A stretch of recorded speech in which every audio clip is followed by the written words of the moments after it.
Oregon edges out Ohio State in a Big Ten thriller, much like we saw. I thought I said 32-21, just like we saw when Georgia and Alabama play the SEC thriller a few weeks ago. Oregon edges out Ohio State by 1 point, 32-31. And this game absolutely delivered on all aspects. We have Dan Lanning versus Ryan Day, two great quarterbacks prospects, and Will Howard versus Dylan Gabriel. Just the way that both of these defenses were playing, the way that the game swung kind of back and forth a couple of times. And overall, it was a wire to wire, rope to rope type of game. It was pretty neck and neck. It didn't feel like it didn't feel like at any point that either of these teams were really going to escape and actually run away with this one. And it was just a really good game to watch. I was blessed to be able to watch every snap of it, and knowing that we could see this matchup again. We just possibly previewed the Big Ten championship. And I know that was a lot of storylines around the game, and probably everyone out there saying that, but that's a fact. And to think that you can see this matchup again, that's what makes it so exciting to see, just to take the data away from this game and then watch when they possibly play later on in the year, and maybe even in the college football playoffs.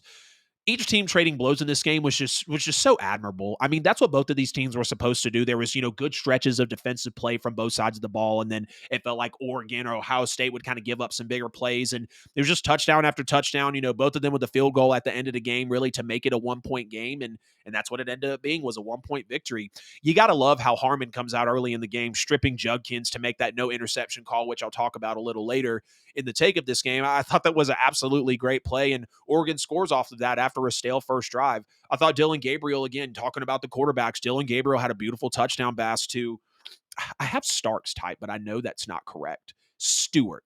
I kept misunderstanding them. Dylan Gabriel had that really nice passing touchdown to Stewart, and then Johnson to take the lead after that really weird onside botch kicked. And, Dylan Gabriel even looked a little more athletic and probably improved his draft stock a little bit over Will Howard, at least for my liking. I've kind of always liked him over Will Howard, but when you see the athleticism on a 27-yard touchdown run in that pivotal point of the game, you're at home, you're trying to beat the number 2 team in the country. He performed when he needed to, and Will Howard on his counterpart as well. He looked equally as nice. He had a touchdown pass go up 28-22 across his body on the run to Jeremiah Smith, if I'm not mistaken. Very impressive on the last drive of the game, dealing to Ibuka, dealing to Jeremiah Smith as well to move them down the field. And Ohio State, their defense, number one, not number one defense, but that big time defense in the country, and we know what they always support with support and sport with the defensive side of the ball. Even though they gave up almost 500 yards of offense, they still had a nice critical stop on 4th and goal in this game that could have made it go, a different direction.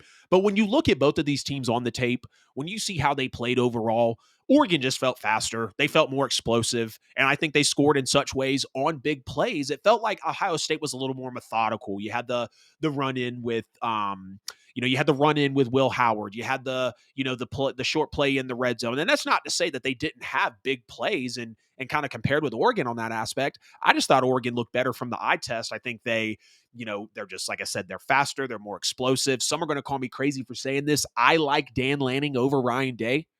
I really do. Dan Lanning is a super likable guy. You could argue he's the best young coach in college football right now.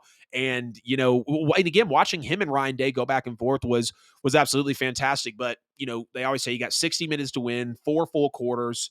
You got to play every snap, and that's what Oregon did. And I believe Oregon was the better team, clearly coming out of this game, and that's why they deserved to win it. I just thought they were better, situationally. You do have to shout out Ohio State, though, for holding Oregon out of the end zone on 4 straight goal-to-go snaps. That, again, that defense bending but not breaking, kept their offense in the game at that point. And otherwise, Ohio State would have had to score a touchdown to possibly win the ball game instead of a field goal. But this is one of the games that I've watched in a while where you could really just give this recap and talk about the game-changing plays. And I'm just going to go through them here, kind of give a little comments around them, and then you'll really see how this game played out.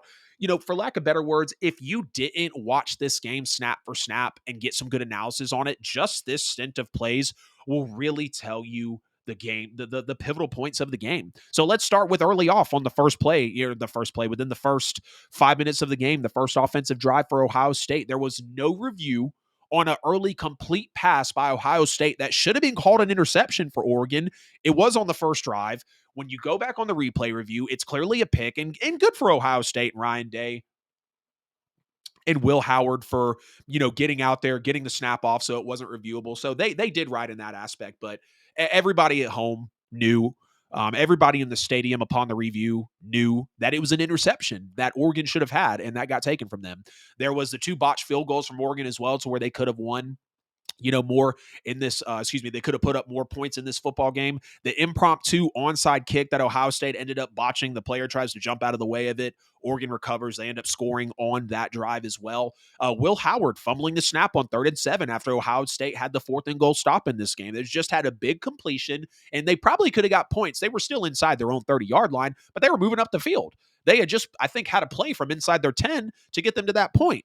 There was a defensive pass interference, yes, there was the defensive pass interference on Stewart as Dylan Gabriel overthrew him on the left side of the field. Could have been another touchdown. Oregon could have broken open more in that aspect. I think it was, is it Denzel Burks that people are saying? Whatever Ohio State corner got picked on, I believe he was the one that grabbed Stewart. He obviously knew he was out of position, trying to save the touchdown. I want to say Oregon scored on that drive. Anyways, the most controversial play of the game and the most controversial moment of the game, really the best parts of the game were the last minute, 45 seconds, last 2 minutes where Ohio State was coming down the field. Again, shout out Will Howard for those darts he was throwing on the sidelines and just through the field to Jeremiah Smith and Ibuka. Ibuka in a bucket. I heard one of the announcers say that. That was absolutely great. So the offensive pass interference called on Ohio State on the final drive, Jeremiah Smith. It was the right call. I know everyone's kind of wondering what happened.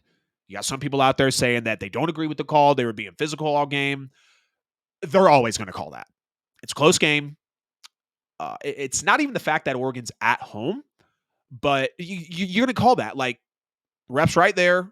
You extend. The Oregon player goes back, and that's just clearly, I won't even say a boneheaded play, just a unintelligent play, a bad situational moment. Let me keep it at that. I don't like to call these players dumb or bad or unintelligent, because they're not. They are at this level of play for a reason, and a lot of these guys go to the league. Same when I talk about the NFL. It was just a bad situational play for a young player, Jeremiah Smith. It was called, didn't help him out too much. And it felt like Ohio State was driving. I thought Ohio State was going to go down and win that football game on a field goal, because Oregon was kind of giving them whatever they wanted.